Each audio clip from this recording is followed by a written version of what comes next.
That's for me. There's certainly a sense that Fergie liked to have fun, she liked to sort of play jokes, but actually it began to wear rather thin. She's like a sort of steamroller that just keeps going. And her other half, Prince Andrew, the Queen's second son, and by all accounts, her favourite. He was the pin-up boy, if you like, of the royal family. He's the one who got the looks, and he was a good-looking young man. Together, they make up the most controversial couple in the royal family. High-profile problems have plagued them. I can't think of a worse thing than coming down to breakfast and find photographs of having your toes sucked seen by your family. Prince Philip was apoplectic and swore that she must never step across the threshold of Balmoral again. They've reeled from one disaster to the next. They're in a bubble. They've both had so much controversy. It's them against the world. So why has it gone so wrong for the royal couple? Is it about craving attention? At last, I have the turn to talk. All these men around here. Or are they just out of touch? Well, I have to ask the question, what is a reasonable lifestyle? One of Andrew's biggest failings is his singular lack of judgment, and that's bound up in a sense of entitlement and arrogance that he's always had, frankly. Tonight, this is the incredible story of how together Andrew and Fergie have lurched from one scandal to another. This case with Epstein is so serious. This is so much more serious than Randy Andy, Air Miles Andy. And how throughout it all, they've managed to maintain the closest bond. In a way, she's his wife in everything but name. We go behind the scenes to reveal just why they've made so many mistakes. Andy and Fergie go in a little bit head first, and where you or I might think, that's not a good idea, it just doesn't occur to them. In 1986, Britain enjoyed a royal romance. 26-year-old commoner Sarah Ferguson got engaged to Prince Andrew. The polished performance followed hard on the heels of the appearance of a palace official with the universally expected announcement of their engagement mid-morning. It generated intense excitement. Are you jealous of Sarah Ferguson? Yes! Very! Yes! She's absolutely gorgeous. I only wish I was 60 years younger and didn't stand a chance. Inside, the royal couple was showing off the ring. Could I ask you then, Miss Ferguson, do you remember what he said? Absolutely. But I'm not telling you. What went awry with that dashing young couple? And what led to the downfall of the Duke and Duchess?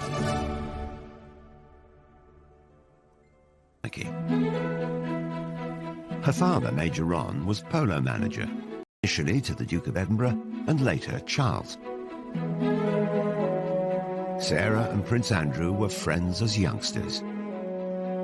Young Sarah was on the fringes of the royal family, and as children she first came into contact with Prince Andrew. This idyllic childhood was ruptured by the breakup of her parents' marriage.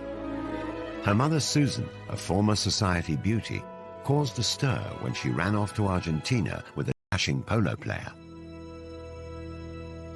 Fergie and her sister Jane stayed with their father. The last big conversation she had with her mother before she went was her mother didn't like her hair. This is a girl of 12, and she really thought for many years her mother had left because her hair wasn't right. If you think your mother doesn't love you, I think you're always panicked by self-doubt. Sarah's father was terrific, but obviously he wasn't a housewife, and he wasn't great at cooking. He did master scrambled eggs, and they would just eat eggs out of a saucepan because he thought, well, what's the point of, dirtying all the plates? After her emotionally difficult teenage years, Fergie moved to London and shared with friends. Will there be an announcement this week? Her flatmate and daughter. Sarah Ferguson's flatmate, Caroline Beckworth-Smith, is on holiday in Barbados.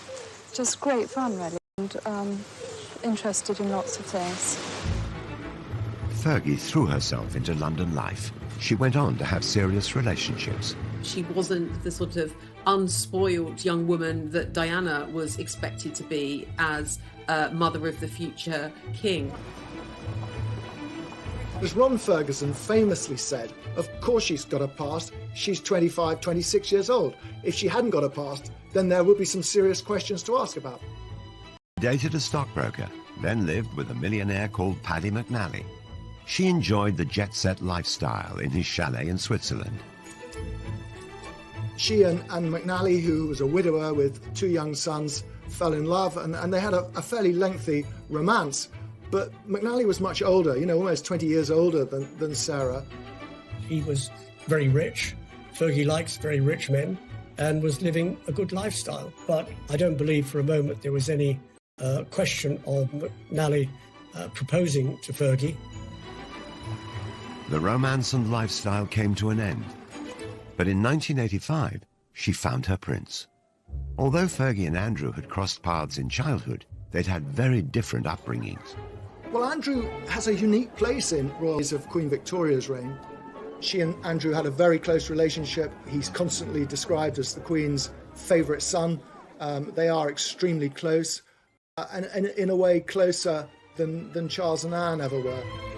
He was spoilt, and Andrew was pretty assured of himself. He knew what he wanted, and he made sure that he got it. He had the looks, he had the physique, and you either liked him or you didn't like him. I think a lot of people didn't like him. If some of his fellow pupils didn't like him, the same couldn't be said of women. Prince Andrew had already been christened with a number of nicknames regarding his life. Randy Andy is the best known. The Prince has a practiced eye for the ladies, and his romantic adventures have been well publicised. The gossip columns make no mention of a serious romance at the moment, possibly because the list of temporary romances is so long. Andrew had served as a Navy helicopter pilot during the Falklands War, then later moved to HMS Brazen. His helicopter is a Lynx, which he's nicknamed the Hussy, as in the Brazen Hussy. He was one of the country's most eligible bachelors. Here was our hero wartime prince who came back from the Falklands, dashing and handsome with a rose clenched between his teeth. He was incredibly good-looking in his youth, and he was very popular with women, and he had an eye for women. The organisers of the sports display hadn't forgotten the prince's reputation with the girls. 12 of the most shapely danced before him, and the prince's face said the rest. Prince Andrew had had a rather checkered love life. He'd been in a relationship for a long time with Koo Stark, the American actress.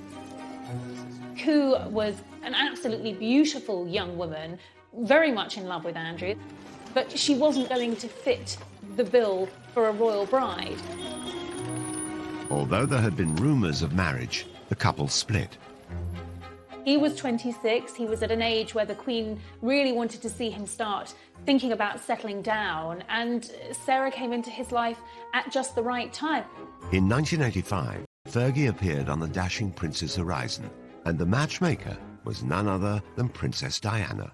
Diana and Fergie had met when they were younger, and Diana actually wanted Fergie to be her lady-in-waiting, but she was turned down, as she said, by the men in grey. So Diana thought, OK, I will get my own back.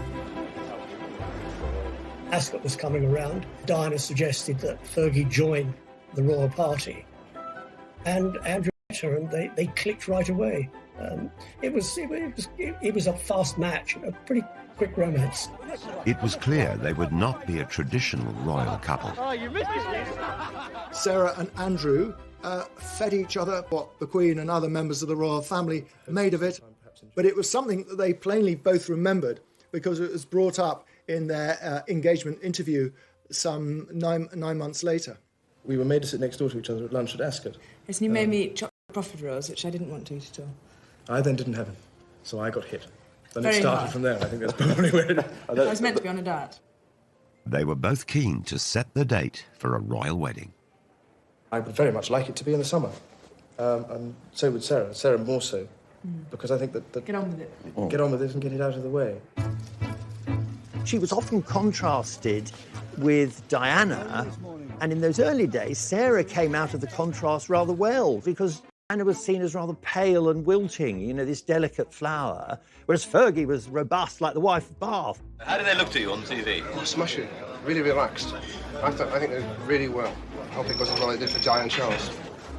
Sarah Ferguson was going to be a Navy wife, and as she was from a military family background, it seemed a perfect match. The Queen approved of her favourite son's choice of bride. Westminster Abbey, the focus attention tomorrow, and where today the more intrepid spectators have already staked out their patches to get a good view. On a hot July day in 1986, the country celebrated.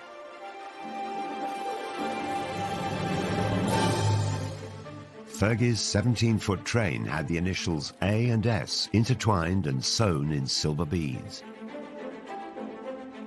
Everybody thought it was stunningly beautiful, and as she always said, I walked in as a commoner and I walked out as a duchess. A bit of a fairy tale, that, wasn't it? I mean, it's Cinderella, you know. At this precise moment, Sarah Ferguson became Duchess of York. They come out of signing the registry and a royal bride and groom curtsy to Her Majesty the Queen. A lot of brides have been quite sombre at that moment. Fergie's giving a big smile to the Queen, and the Queen, I think, is smiling right back. So there's that feeling this is going to be fun. Even on her big day, it was clear that the new bride was going to create waves.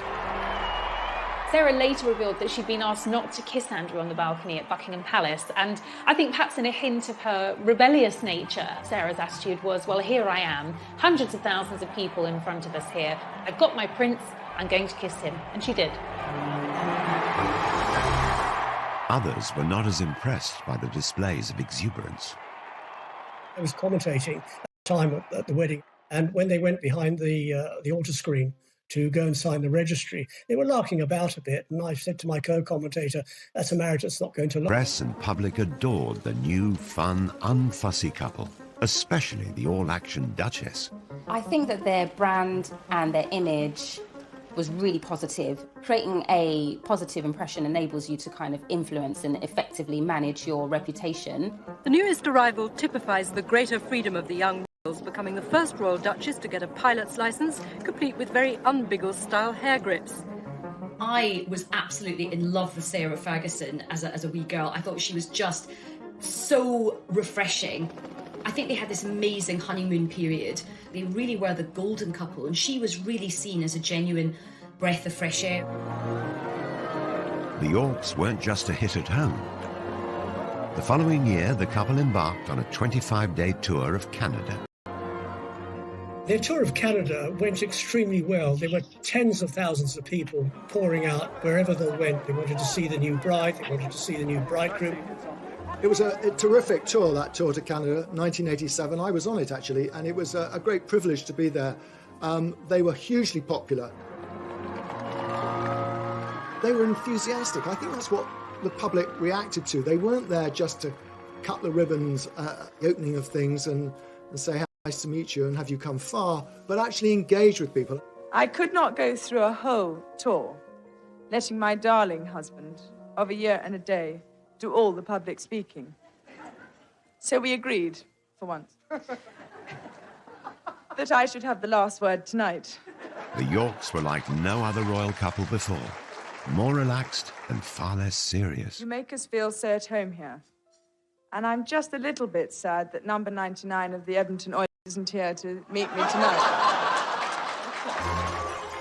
But the fun times did not last long. Stormy waters soon appeared for the Navy wife and the handsome prince.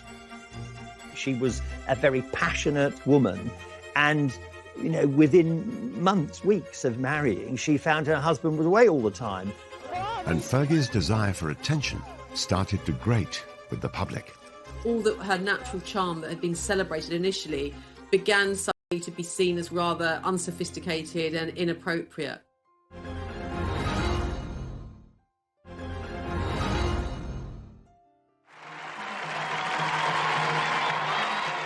After marriage, Fergie embraced her new life with gusto. Her Royal Highness, the fair Duchess of York, leading forth her heroes on behalf of the International Year of Shelter for the Homeless. In 1987, she took part in the now infamous It's a Royal Knockout. His Royal Highness, the tantalisingly eligible Prince Edward. It was younger members of the royal family actually making fools of themselves, and it was bad television. It was bad for the royal family. A one-off charity event organised by Prince Edward, it was hosted on the lakeside lawn at Alton Towers. Fergie and Andrew had their own team. Basically, we're the best. We're the best blue bandits there are. And they were with, I remember, Pamela Stevenson, who was a big comedy actress at the time. And it was just crazy. They were rushing all over the place in these sort of medieval costumes, and Fergie was really over the top, sort of shouting and yelling. It was just very, very undignified. Okay, it's Meatloaf's coming in. That really was the beginning of the time, I think, when the public began to question Fergie and what she was getting out of royalty rather than what she was putting into it. Like many others of the time, she was mocked mercilessly on the satirical puppet show Spitting Image. Oh, do get a move on, Lurgy, you old slag. It's been well over an hour. I know, sausage, but I'm putting on my makeup. They very much heightened some of the tropes about her. So, you know, they made her hair very, very red, and they really accentuated her freckles. And they also, rather cruelly, made a big issue about her weight. Get your royal T-shirts here. 4 sizes, small, medium, large and Fergie. If you're Sarah Ferguson watching that, you are going to feel a sting of pain. Come on then, come on, lads. The Duchess was struggling to adjust to her new royal life. She was vulnerable, and it didn't help that there were cruel comparisons in the press to her elegant and beautiful sister-in-law, Diana. Sarah's always had a weight problem. It goes up and down with monotonous regularity, and the media always drawing comparisons between Fergie and Diana. Diana looking very sort of slim, beautiful. Fergie not looking so slim, not looking so beautiful. Very difficult and very unfair. As the media coverage turned negative, Fergie found herself getting flack from all sides. She came in for some criticism for liking the product too much. This barrel's for me. Come on, baby. The honeymoon was over. Royal Yacht Britannia, Royal Yacht Britannia. We wish to welcome you to the port of Long Beach, Los Angeles, on behalf of the entire group here. In 1988, the couple visited California. Hollywood loved them. Your Royal Highness. But the UK press didn't. The previous Canadian tour had been a triumph, but this trip was branded tacky and excessive. They felt she was trying just a bit too hard. The USA tour was really still the same Sarah and still the same Andrew, but there was a slightly brash thing. I mean, I remember she was wearing an outfit one day and she said, check the back of the hair. On the tour of America, she was too loud. She was perceived as being not what a royal should be. And I think the damage done on that tour to her reputation dogged her ever since. Cream cakes and I don't see eye to eye. Really? I'm savoury. And sausages. Oh, sausages? Yeah, The Duke and Duchess were 20 minutes late because when they left the yacht, the Duchess's hat blew off. And on this day, the hat was particularly important. Again, Fergie's confidence and lack of inhibition of protocol made headlines. At last, I have the turn to talk. She confidently dealt with a heckler. All these men around here. There was one occasion at a dinner, there was one particular senator, and he'd probably had one too many drinks, and he kept on calling out, "We love you, Fergie, we love you, Fergie. Love you! And she just sort of retorted. I'll see you later.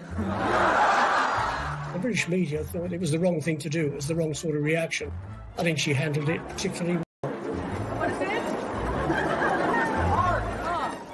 If Sarah Ferguson's quip didn't win over the stuffy press, then her over-familiarity with them didn't help her cause either. At a swish reception, she divulged intimate details about her clothes. For that tour, she was head to toe in French couture, and joked to the press there that she was wearing Marks and Spencer's knickers. This is not what you're expecting the Duchess of York to say. And remember, the previous Duchess of York had been the Queen Mother. So you're talking about a changing view of the royal family. You're talking about the country changing. They want them to be up on a pedestal, but then when they say something like that, they think, oh, you've slipped down from the pedestal. Back home, the continuing attention-seeking gaffes didn't go down well, and the press began to worry Fergie was somehow leading Diana astray. They certainly That Fergie liked to have fun, she liked to sort of play jokes, but actually it began to wear rather thin, and she was seen increasingly as a bad, unsophisticated influence on Diana and Prince Andrew, and something of a loose cannon. The Royal Duchess and Princess Diana were caught larking around at the races. There was an iconic picture of them at Ass behind. It was a great shot. But I think, obviously, that was another opportunity to say, you know, she was a bad influence on Diana, which it actually really wasn't true.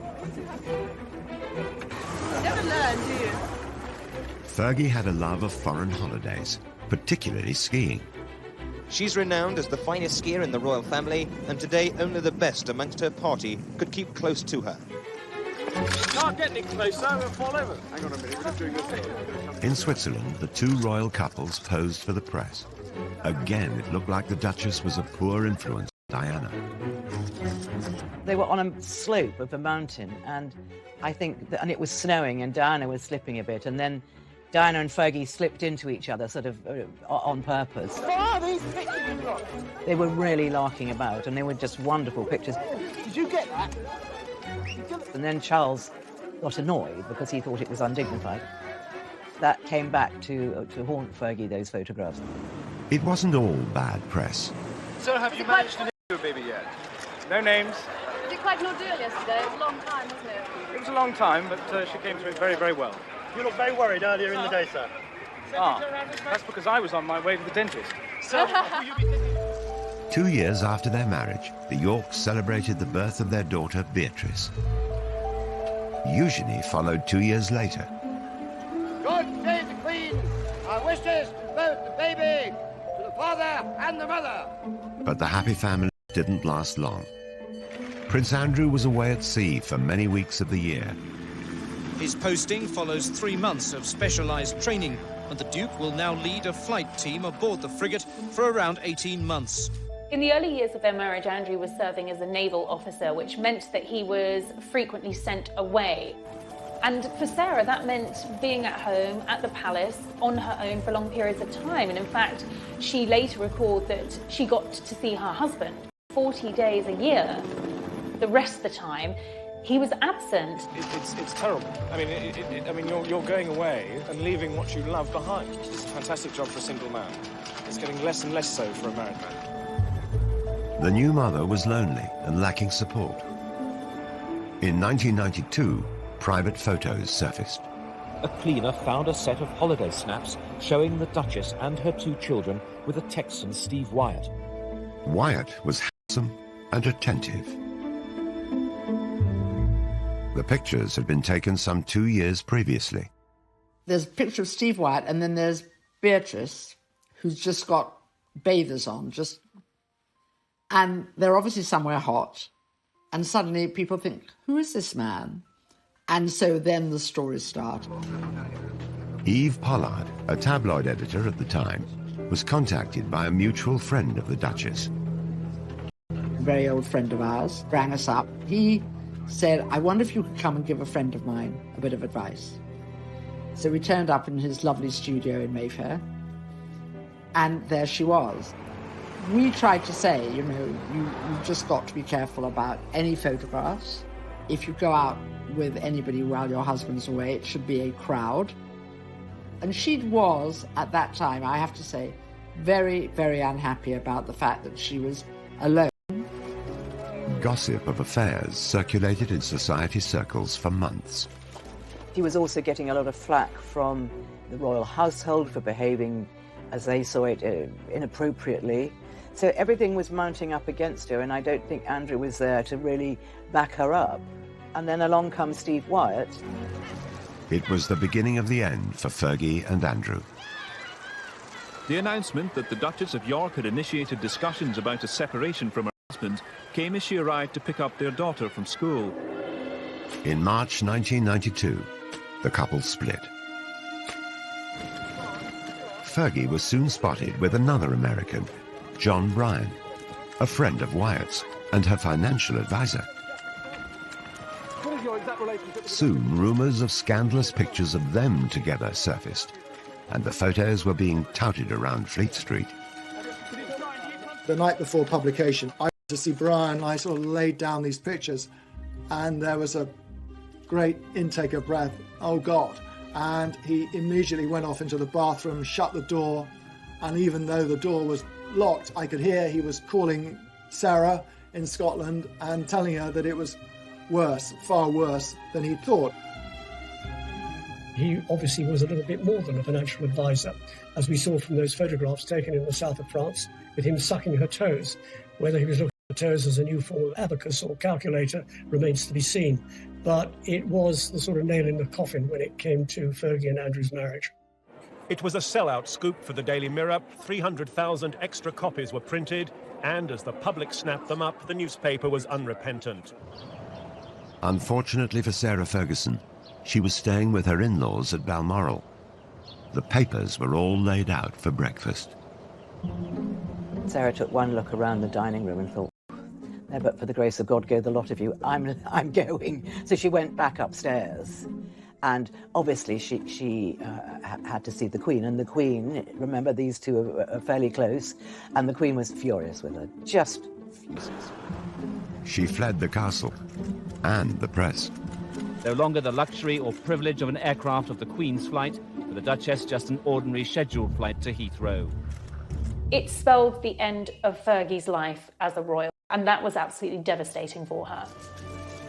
It was never how she had expected things to turn out.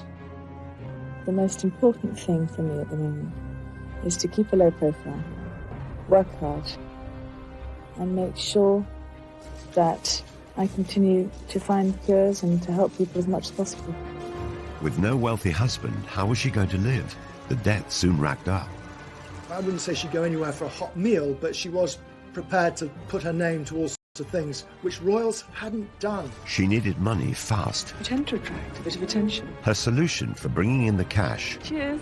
was a flashy one.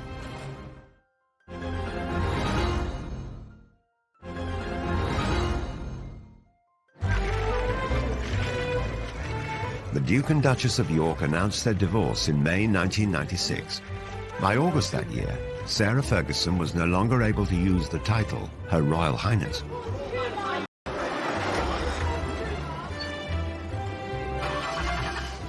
She found it awkward to adjust to a modest lifestyle. Living beyond her means quickly got her into financial difficulty.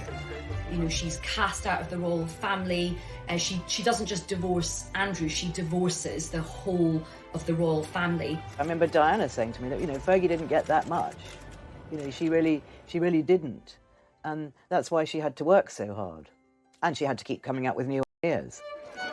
In typical fashion, she made light of the negative press. It really bugs me that every day I have to read that I'm a millionaire 3 times over. Cool, I tell you. When her marriage broke down, her overdraft was said to have been £200,000, allegedly paid off under a separation settlement, which also involved Prince Andrew taking financial responsibility for their children, Beatrice and Eugenie. The news reports varied. At first, she said the royals gave her no financial support at all. Then she admitted to receiving £15,000 a year. It was then reported that the divorce settlement from Prince Andrew was worth several £1 million. Later, it seemed to emerge that actually she had a settlement around sort of £3 million. So I think it's likely that the divorce settlement was much more favourable than perhaps Fergie initially suggested. We've never known the full details, but we think she was meant to get money to buy a home, but I think probably she was so much in debt by then, she just used the money to pay off her debt. That's what I understand. Sarah Ferguson's debts stood at around £1 million. Just over a year later, her debts were reported to be in the region of £4 million. She had no concept of money coming in as opposed to money going out. About £300,000 went on her staff costs. £150,000 she would spend in a year on gift. She travelled a lot. Those were expensive costs. The simple fact was that she spent more than she had, and she rapidly got into serious debt. I think that's the story of her life, really. She just is a very free spender and very, very generous. But if you're like that, you know, you do get into financial trouble unless you're earning millions all the time. Sarah did have money problems. That was well advertised everywhere, and she wasn't ashamed of that.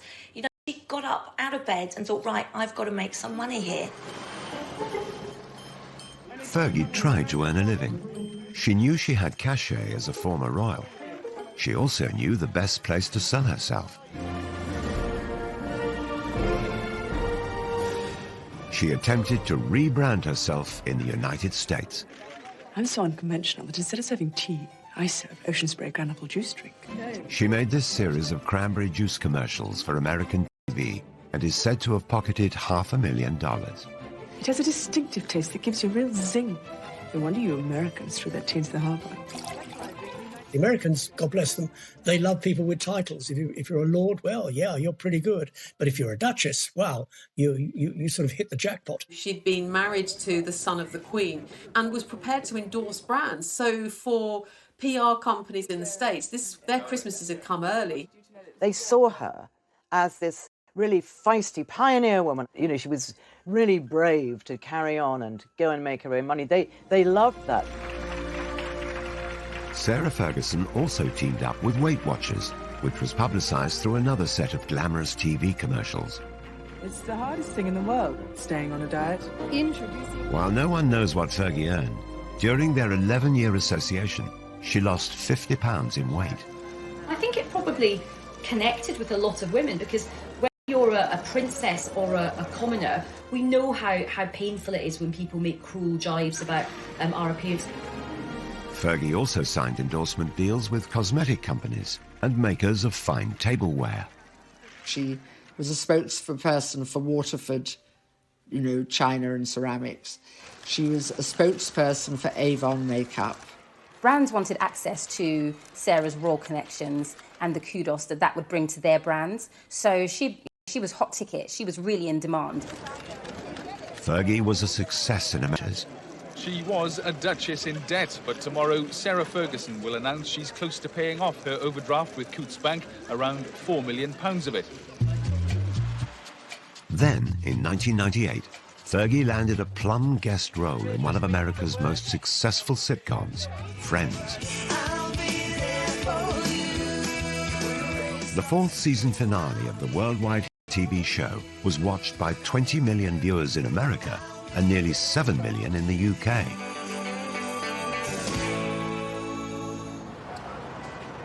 Filming brought the Friends cast to London for a major wedding storyline.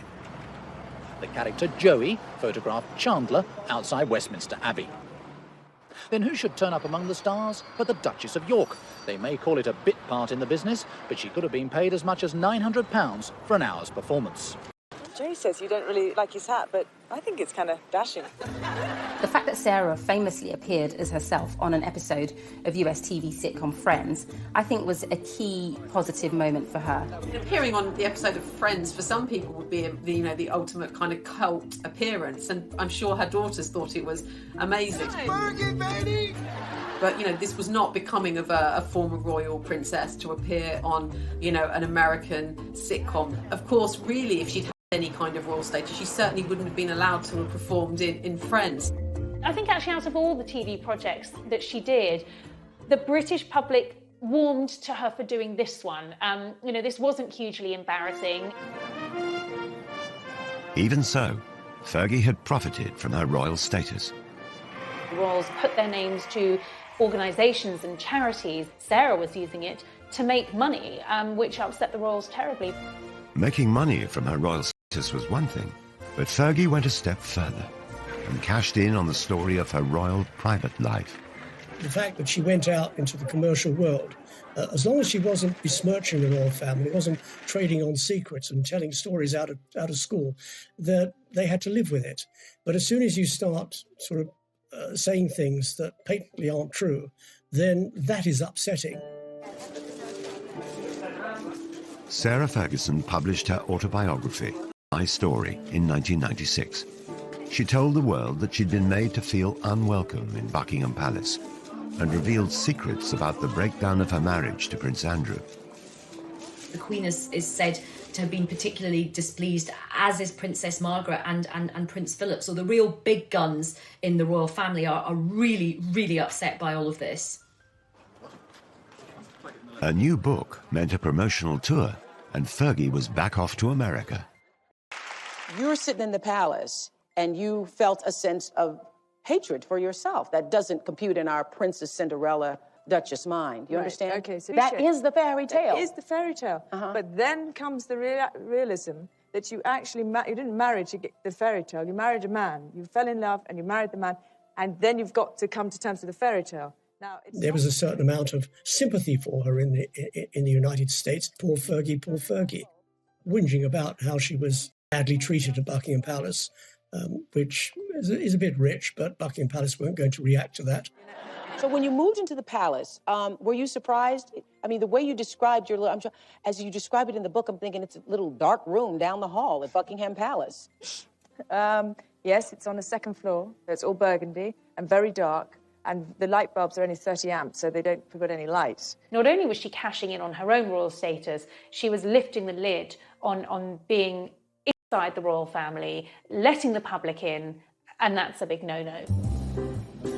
Despite selling her royal secrets, Fergie remained on good terms with Prince Andrew. His active service in the Navy was coming to an end, and a new, controversial chapter in his life was about to start. Since 1997, he's worked in London for the Navy's diplomacy unit. Now that he's on Civvy Street, Andrew is going to be a roving ambassador promoting British trade overseas. Fergie's ongoing quest to make money played out in the media. But there were more PR disasters on the horizon, and this time, a scandal of epic proportions. She'd done something very, very stupid. I think she really had to lay her soul bare in order to sort of exonerate herself from what she'd done.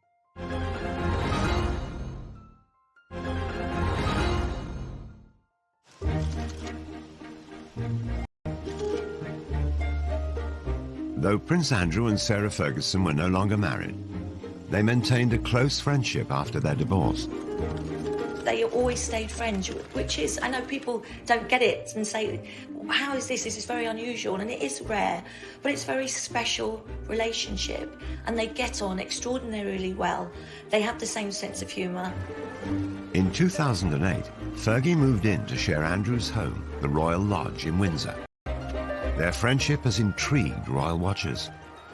They're the couple who, they might not have the label of being husband and wife, but they're definitely kind of soulmates, I think. Soulmates, whose friendship brought its own problems. The next disaster to hit would rock not only Andrew and Fergie, but the whole royal family. He kept saying he wanted to meet Prince Andrew, and he would pay her $500,000 if she could fix that. Posing as an Arab businessman, Mahmoud had played out hundreds of undercover stings on high-profile personalities since the early 90s. Victims were cajoled into making embarrassing confessions or trading illegal substances. The fake sheikh operations were often criticized as entrapment. He would do these meetings at the Savoy, the Dorchester, all these glitzy places, and so many celebrities and other royals got stung by him. Fergie was likely targeted because of her well-publicized money problems and her friendship with her ex-husband. By 2010, Prince Andrew had retired from his successful naval career and had a new role as a special trade envoy for Britain. Okay, of course. So you 500,000 in... Yeah, but that's in wire transfer. That has to be wire transfer, I mean, obviously. The News of the World set up a sting to secretly record Fergie. Despite the grainy and low-quality footage, she can be heard offering access to Prince Andrew. It's £500,000 when you can, to me. Open doors. Big Prince Andrew. Yeah. Is that a deal? Yeah. What she was proposing and what she was saying she could do, and using Prince Andrew basically to shake down some money from a man who she thought was a very rich foreign investor, but in fact was an undercover journalist. It's one thing to be, trading off the fact or the fact that you had once been a member of the royal family, but what is not really appropriate is the fact that you're no longer a member of the royal family, that your ex-husband has a sort of governmental ambassadorial role, and you're offering access for huge amounts of cash. Prince Andrew knew absolutely nothing about what was going on. This is something that Fergie had arranged all by herself and was going to present it as a fait accompli. But, you don't sell a member of the royal family for cash. But the fake sheikh had caught far worse on camera. After agreeing she would be paid a £500,000 fee by wire transfer, Fergie was seen accepting a cash deposit of just under £30,000. She left the ill-fated rendezvous with the suitcase containing the cash. She'll give it back, but her reputation is in tatters. When you looked at it, she was obviously distressed, she was smoking, she was drinking, and he was there with this sort of suitcase of money. I think out of all of the embarrassing deals, this was the most serious. Andrew had no option but to completely distance himself from this. It was very embarrassing for the royal family. In 2016, the fake sheikh was himself exposed as a law for evidence. Did you lie to get a front-page headline? What do you say to that, Mr. Mahmood? What's your reaction? Mahmoud was convicted and sentenced to 15 months in prison. But his sting on Fergie had done its damage. She apologised to the Queen, she apologised to Prince Andrew, and she's got this extraordinary ability to bounce back. And she did bounce back. Prince Andrew, stood by her, and it was Andrew who sort of came to the rescue and set up a programme whereby Fergie could repay some of the debts, and that's how Fergie got through that episode. Fergie made a public apology. Fergie had to try and defend herself, and in typical Fergie fashion, she went onto the networks to do it. She went onto the Oprah Winfrey Show and reflected with Oprah on what had happened. They watched a playback of the entire fake sheikh video before Fergie made dramatic revelations about her state of mind. Because I was in the gutter at that moment. So I know exactly, I'm very aware of the fact that I'd been drinking, that I was not in my right place. People love Oprah, and I believe that by speaking to Oprah, Sarah felt that it could have a positive impact on her. She really had to lay her soul bare in order to sort of exonerate herself from what she'd done. And it was extraordinary that she did it. It was a very, very brave thing to do. But then she'd done something very, very stupid. It was kind of like the ultimate collision of a royal and reality television. So, of course, people loved it in America. You have to respect her for that, because that really takes guts to be able to do that. I think I'm authentically myself sitting here right now, and I'm going to give it a good shot. Somehow or other, she managed to turn the tables. I don't think she meant it to be, but it turned out to be an absolute masterstroke.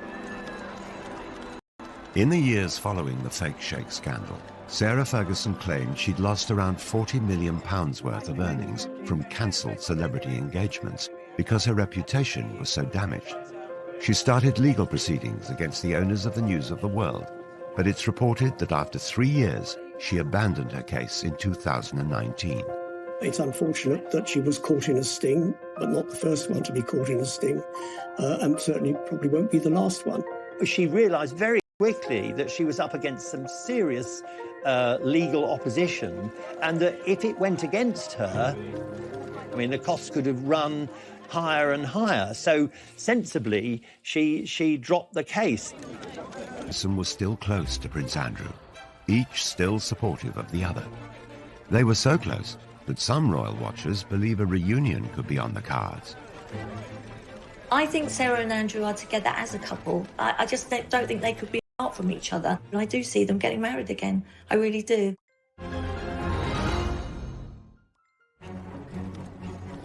Disaster after disaster. But remarkably, Andrew and Fergie remained close. It has to be the most extraordinary relationship that there's ever been of a member of the royal family. Andrew and Sarah married in 1986, split up in 1992, were divorced in 1996, and yet have remained together happily ever after. Sarah refers to Andrew as her bestest friend, her knight in shining armour. Andrew and I speak every day, and it's very important that we do keep that huge friendship. They may have divorced 24 years ago, but the pair still live together. They have their holidays together. They have a home they bought together in Switzerland, a skiing lodge, and in fact, they now spend most of their time together. It is interesting that neither of them have really found anyone else since their divorce, and I think even though they're not formally married, I think they kind of are together, like in an emotional sense. Their intertwined lives have raised many questions about their relationship. There are constant rumours and endless speculation about the possibility of them one day remarrying. And I think largely fuelled by the pair of them speaking so openly and fondly about each other. No, we're not married, and, you know, we're very happy with the way things are. Nothing going on there? Carl? I don't know. No, I mean, as people have if. needs. Really? I think Sarah and Andrew are together as a couple. And I do see them getting married again. I really do. But Fergie has repeatedly embarrassed the royal family. So could she ever be accepted back? Fergie did upset a lot of people. I mean, chiefly among them, I would say, Prince Philip. You know, nothing would ever happen while the Duke of Edinburgh is still alive. Such is the grudge that he still bears against Sarah. Fergie may never be able to win over her former father-in-law, but it does appear that the Queen is slowly welcoming Fergie back into the royal fold. Queen still has a soft spot for Fergie, and very occasionally Fergie's invited up to Balmoral. After the Duchess was excluded from William and Kate's wedding, a sign of acceptance was the invitation to Harry and Meghan's. She was ousted for a long time, and I think she found that very sad. Regardless of their marital status, the Yorks continue to present themselves as a family unit. The Prince, Fergie, and the two princesses, and all four attract ridicule. How do I look? Like a puppet of the bourgeois oppressors? Perfect. See you later. I mean, Beatrice's hat, which was unusual, was compared from everything from a loo seat to a pretzel.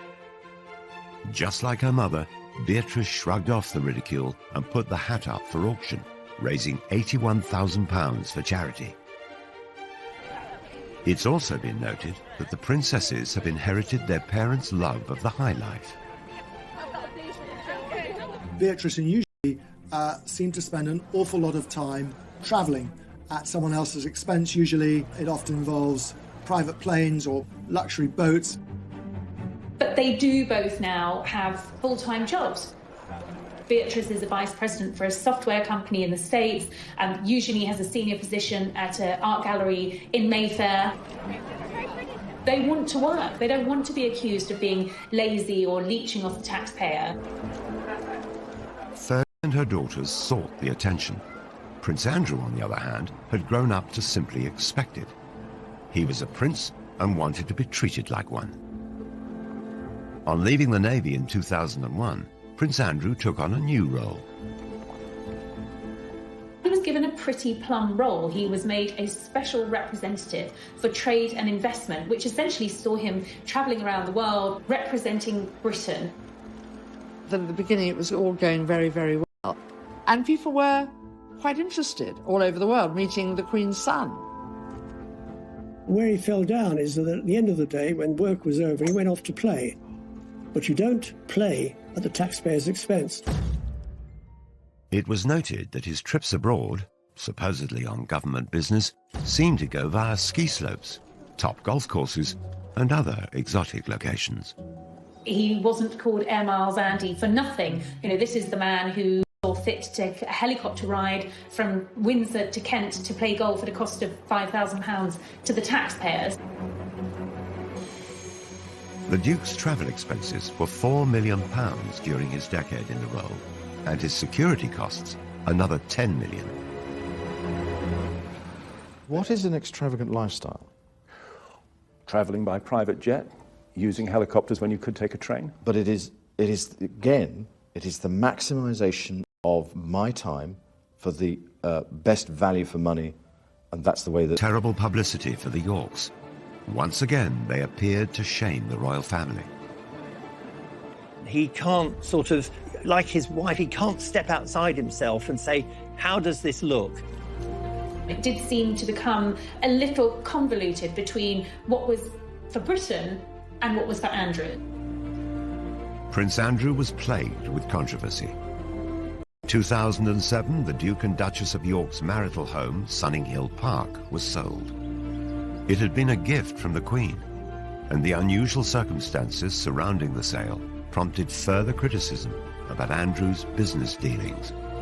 When their marriage broke down and it came to selling the house, it took a long, long time, and Andrew was desperate to sell it because he needed the money.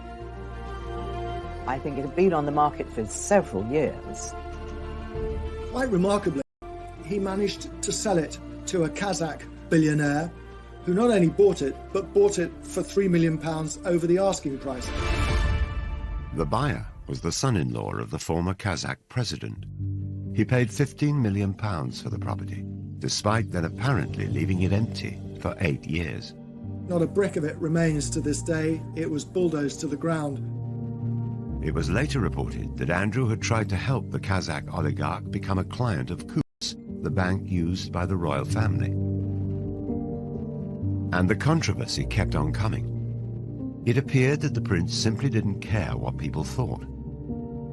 From his meetings with Colonel Gaddafi's son to holidays with a convicted Libyan gun smuggler. He seems to delight in these relationships, and it's said it's because he's very much drawn to power and wealth.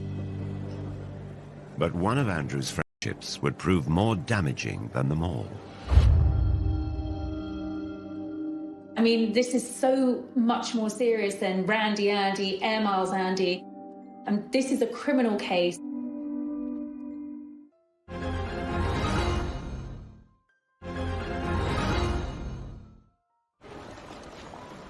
For over a decade, Prince Andrew has been engulfed in the biggest controversy of his royal life, a life that's been beset with scandals. He met Jeffrey Epstein around about 1999 through Ghislaine Maxwell, whom he'd known for years. Ghislaine was a girlfriend of Jeffrey Epstein. Epstein was very, very anxious to have somebody like Andrew as his friend because, you know, he's got a real-life prince. And it gave him so much kudos. I think around about 2000, he went to St. James's in the British Virgin Islands on Epstein's private jet and had made several trips. The high life was what attracted him to Ghislaine Maxwell, and he invited her to parties at the Palace. He invited her shooting at Sandringham, always with Epstein in tow. 2 months before Epstein attended Princess Beatrice's 18th birthday party, a warrant was issued for him over the sexual assault of a minor. The fact that he'd invited Epstein to Sandringham, he invited Epstein to Windsor Castle as a guest of the Queen, says a lot for the man's judgment. Epstein served 13 months in prison for soliciting an underage girl for prostitution. 2 years later, in 2010, Prince Andrew was photographed walking with him in Central Park during a 4-night stay at his New York mansion. He claimed that he went over there to say that they could no longer be friends. Well, what's wrong with email? What's wrong with a telephone call? It was also revealed that Sarah Ferguson had accepted a loan from Epstein. The Duchess quickly admitted her mistake, stating, "I have made another huge error in my life in order to get debt-free." The story exploded. Prince Andrew was accused of sexual misconduct. It was a wicked time in my life. It was a really scary time in my life. I had just been abused by a member of a royal family. She alleges that she was forced to sleep with Prince Andrew when she was underage. Very serious allegation. It's one which Prince Andrew denies. Epstein committed suicide in jail in 2019. Prince Andrew has strongly denied the accusations made against him, and he made a rare and very controversial interview from inside Buckingham Palace. Do you regret the whole friendship with Epstein? Now, still not. And the reason being is that the people that I met and the opportunities that I was given to learn,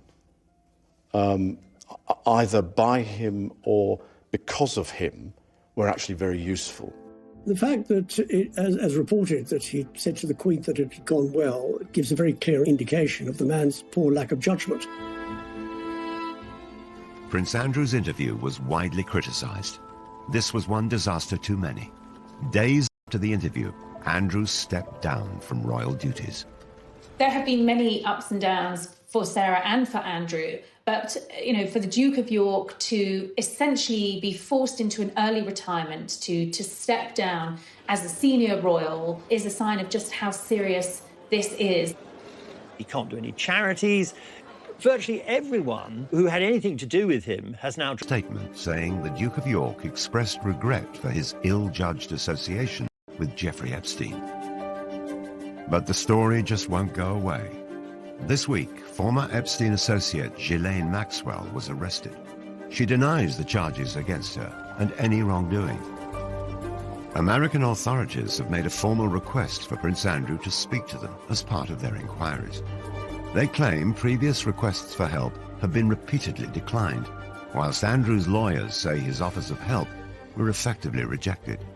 There are clearly questions that need to be answered, and we have yet to see whether the Duke is going to cooperate.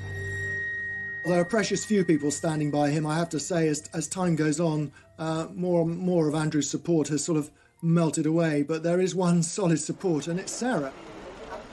Sarah Ferguson has defended her ex-husband in television interviews, newspaper articles, and on her social media.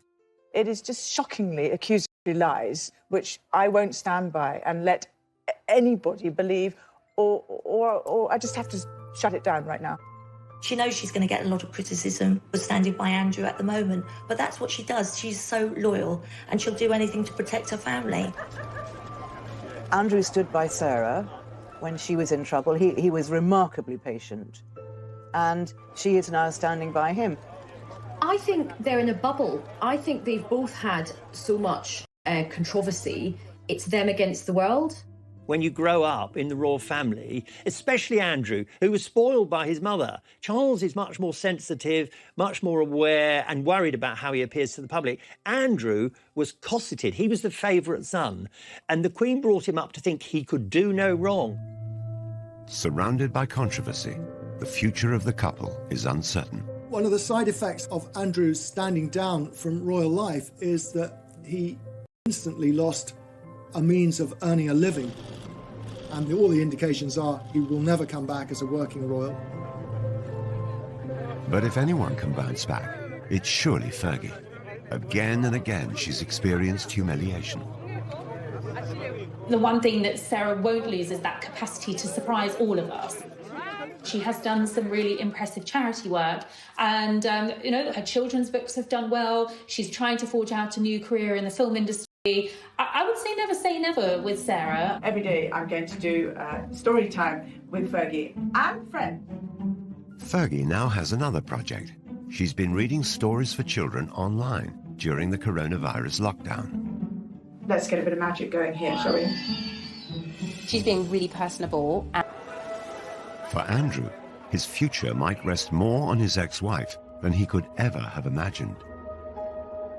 Only recently there was a picture on social media of himself and Fergie packing together lunches to deliver to local nurses and stuff. So he's trying to do some good. But again, whatever you put up in this situation is ridiculed. Will it ever be possible for Fergie and Andrew to shake off the mistakes of their past? The scandal from Prince Andrew and Jeffrey Epstein is so toxic, and I do feel that is going to kind of tarnish her. The fact that she's still so close to Prince Andrew, I think that is going to have quite a limiting effect on big future sort of commercial projects. The story of Andrew and Fergie is a sequence of disasters. She sought out attention and indulgence she just couldn't afford. He mistook deference for friendship, his judgment clouded by his status. Throughout, there has been one constant. The Duke and Duchess of disaster have stayed side by side. The next chapter of their lives are going to be very, very different to what's gone before. I think they're going to have to maybe try and enjoy the simpler things in life, and to be honest, they may not have a huge amount of choice. It wouldn't surprise me at all if we get an announcement that they're getting married again. Nothing really would surprise me with Fergie and Andrew.